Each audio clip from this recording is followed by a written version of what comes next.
Hi guys! We are Industrial Engineering student here at Quezon City Polytechnic University. I am Hanario Krista. I am RJ Vinyesa. I am Lapurga Josa. I am Mabulak Joshua. I am Opeda Jessa and we are JABELLAMAOPE.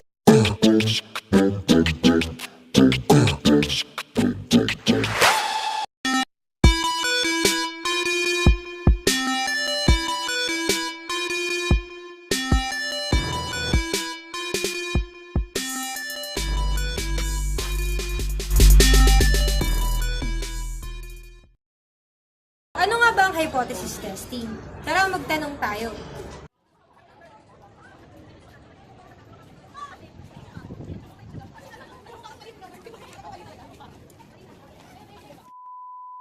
Kuya, pwede pong magtanong? Okay lang. Para po sa inyo, ano po yung hypothesis testing? Hypothesis testing hypothesis kasi na-encounter ko yun nung senior high sa research namin. Then hypothesis is nabasa ko yun is idea or explanation about something, ganun.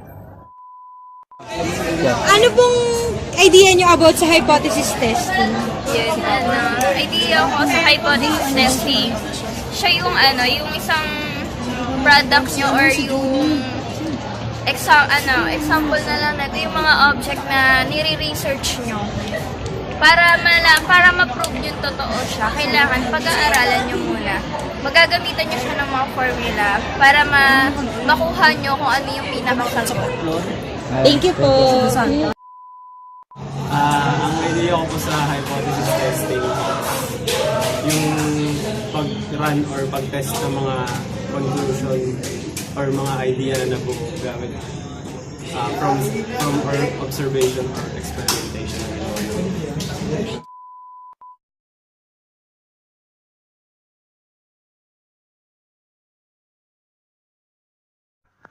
Hypothesis or statistical hypothesis, an assumption concerning the parameters for a designated population.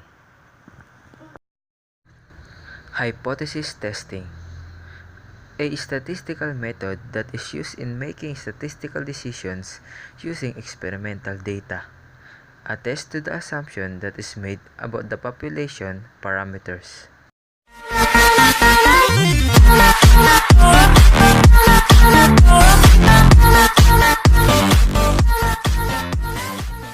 The Habella's flower shop found out that the demand of flour increased since this is the month of February. The operations manager started to improve the process of making a bouquet of flower by selecting professional workers that can help them to lessen the time of their production. Before, every bouquet of flower had a mean production time of 25 minutes. From the selected 20 professional workers, they found out that the sample mean production time is 23.60 minutes and the standard deviation is 2.28 minutes. They decided to use a 5% level of significance. Is there enough evidence that the improvement of their process has a mean that is less than 25 minutes? The production time of each worker are 24, 26, 20, 22, 26, 25, 23, 22, 23, 19, 20, 23, 23, 26, 23, 25, 24, 25, 27, 23.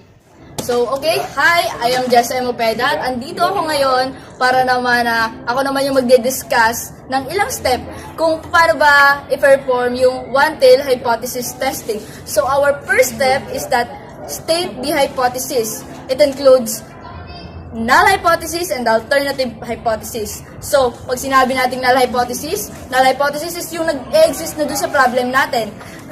So, ang null hypothesis natin dito sa problem na to is our mu is greater than equal to 25 minutes. So, kasi naka-state yun doon sa problem natin. Kung mababasa niyo na doon sa problem natin, before every bouquet of flower had a mean production time of 25 minutes. So, yan yung ating null hypothesis. While yung ating alternative hypothesis, yun naman yung gusto nating patunayan. Ano nga ba yung gusto nating patunayan dito sa ating pag-aaral na ito? So, ang gusto nating patunayan na, is there enough evidence that the improvement of their process has a mean that is less than 25 minutes? Gusto nating patunayan, gusto nating malaman na doon ba sa ating bagong proseso, meron ba ang magiging production mean ba natin is less than 25 minutes? So, dito pa lang, malalaman na natin na one-tail siya. Bakit natin nalaman na one-tail siya? Kasi less than. Ang gusto nating patunayan ay isang side lamang ng ating normal curve. So, our step number 2 is the level of significance or our alpha. Our alpha is equal to 5% or 0.05. So, para naman sa ating third step, dito naman ay ang ating test statistic. Ano ba ang gagamitin natin? C-stat o T-stat? So, since ang ating sample size is less than 30, which is 20, and ang given lang natin is the standard deviation of a sample size, so, ang gagamitin natin is T-stat. Kasi given yung dalawang condition na yon. So, ano nga ba yung formula sa T-stat? T-stat is equal to x bar minus mu over standard deviation of a sample over square root of n. So, T-stat is equal to, ano nga ba yung ating sample mean? Computing sample mean in calculator. Steps on ES calculator. Press the mode, press the stat, press the 1 minus var, then input all the data. Example, 24 equals, next number 25 equals, and so on.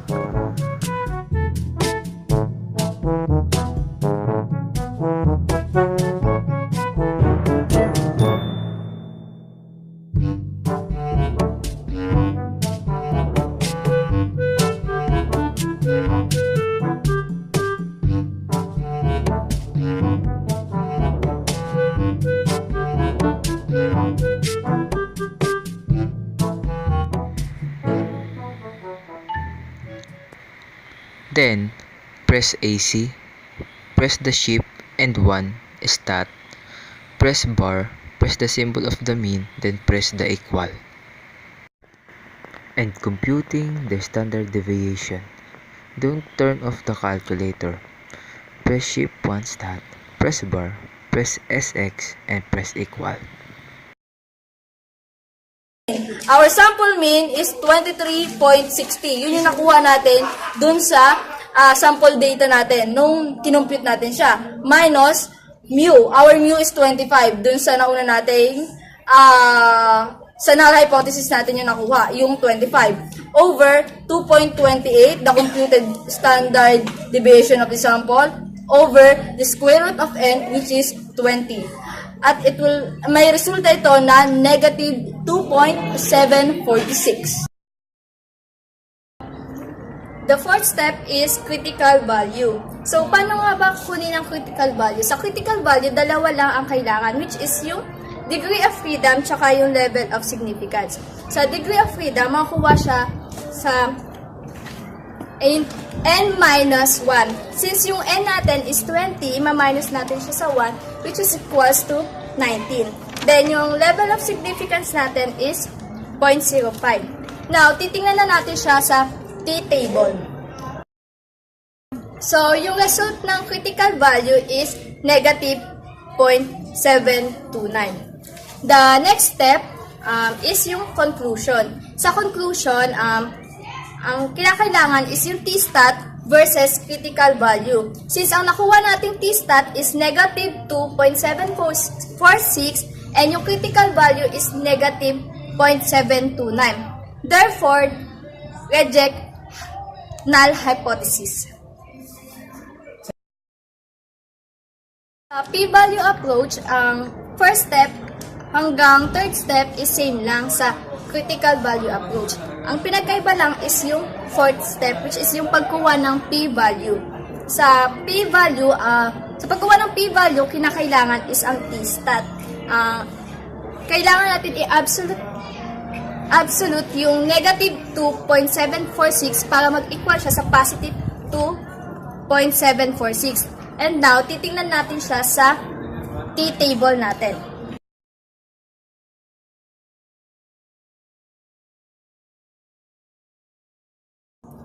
So, ang kinalabasan ng p-value natin is 0.005 less than p.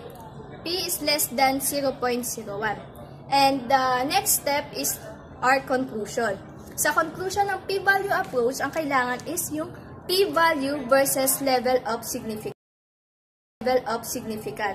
Yung p-value nga natin is 0.005 less than p, p less than 0.01 versus sa level of significance natin which is yung 0.05. Therefore, the null hypothesis is reject. Go. Now, let's proceed to the interpretation. Since ang conclusion natin is reject the null hypothesis, so let's accept the alternative hypothesis. The interpretation is, there is evidence that the improvement of their process has a mean that is less than 25 minutes. Thus, there is improvement to their process in the making of bouquet of flower.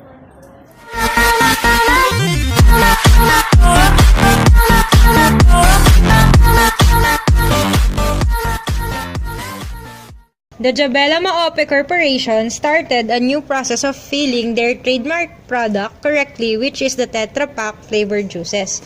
Their standard for it is 250 ml per pack. The JABELLAMAOPE Corp wished to determine whether their new process of filling the Tetra Pak has a mean that is equal to 250 ml. Using the given samples, determine if the new process fit into their standards with a 95% confidence level.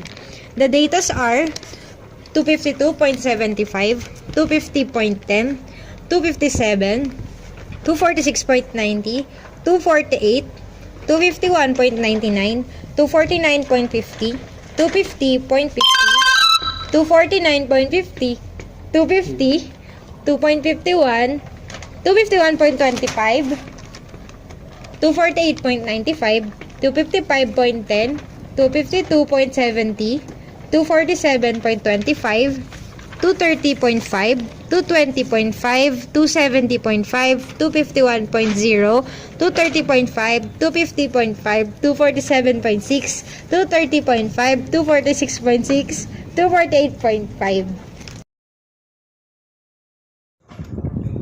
Ngayon, ituturo ko sa inyo ang process kung paano masolve ang total problem under the hypothesis testing. Step 1. Hypothesis. Ang papatunayan natin dito ay ang alternative hypothesis, which is mu is equal to 250 and the null hypothesis is mu is not equal to 250. Step 2. Meron tayong level of significance na 95%. Ang 95% ay 0.95. Ang 0.95 ay ima-minus mo siya sa 1. So, 1 minus 0.95 is equal to 0.05. So, dahil 2 tayo lang ating problem, i-divide mo sa 2 ang 0.05.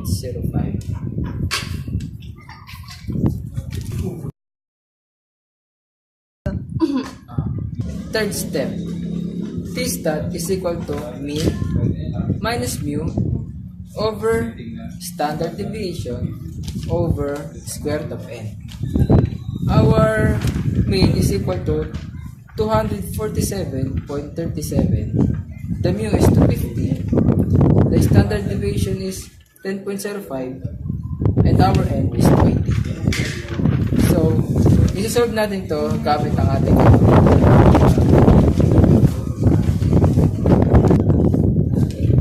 ang sagot sa ating t-stat ay negative 1.3059. Negative 1.3059. Sa step 4 naman tayo, ang critical value. Para mahanap ang critical value, Una, hanapin natin ang degree of freedom. Ang formula ng degree of freedom is n minus 1. Ang ating n ay 25. So, 25 minus 1 is 24. So, ang ating degree of freedom is 24.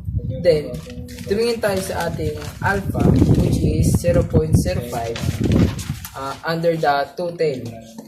Yan. At ang makuha natin na data is negative 2.093. 5 step or 5th step. Dito, kapag kumparahin na natin ang ating critical value at ang ating t-stat. So, critical value versus t-stat, negative 1.3059 versus negative 2.093. So, therefore, do not reject ang ating non-hypothesis. Para naman sa ating p-value approach, upang makuha ang ating p-value, kailangan natin ay ang absolute value ng t-stat na 1.3059 at ang ating degree of freedom na 24. Since meron na tayong degree of freedom at absolute value ng t-stat, hahanapin natin to sa ating t-table. So, ang ating p-value ay 0.2 less than mu. Ang ating conclusion ay 0.2 less than mu versus ang ating alpha na 0.05. Therefore, do not reject HO. Yon. So now, let's proceed to the interpretation. Since the conclusion is do not reject the null hypothesis or HO, so the alternative hypothesis is reject. The interpretation, there is no evidence that the new process of filling the Tetra Pak juices meet their standards.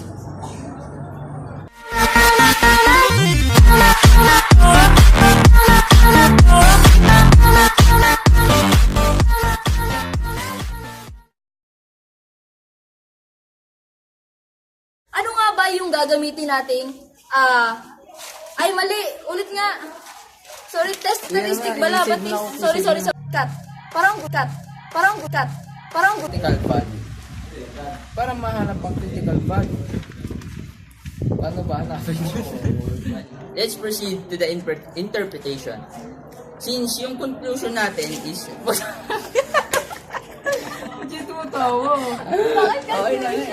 conclusion natin is yun nga eh. Bayan, games nga. 1, 2, 3, go. Ayun. Yun. Since yung yan. To the conclusion. Ulit ka dyan. Game! 1, 2, 3, go! So, let's proceed. So, the interpretation is cut mo yun, Jay, ah. Okay naman, ayun lang, the interpretation. Yun, Wow! yun.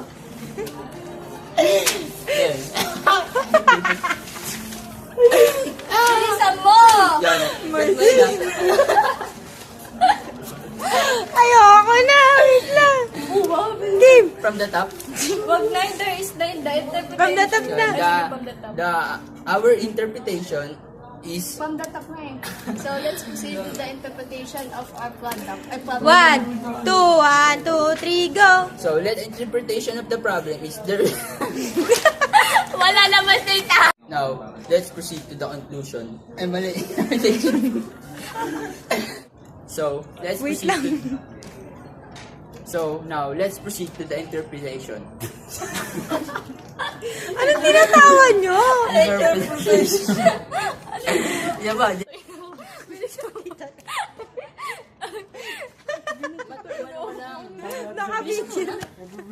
Naka-video na gagi. Ay, natataiyak ako. Ano gagawin ko na to?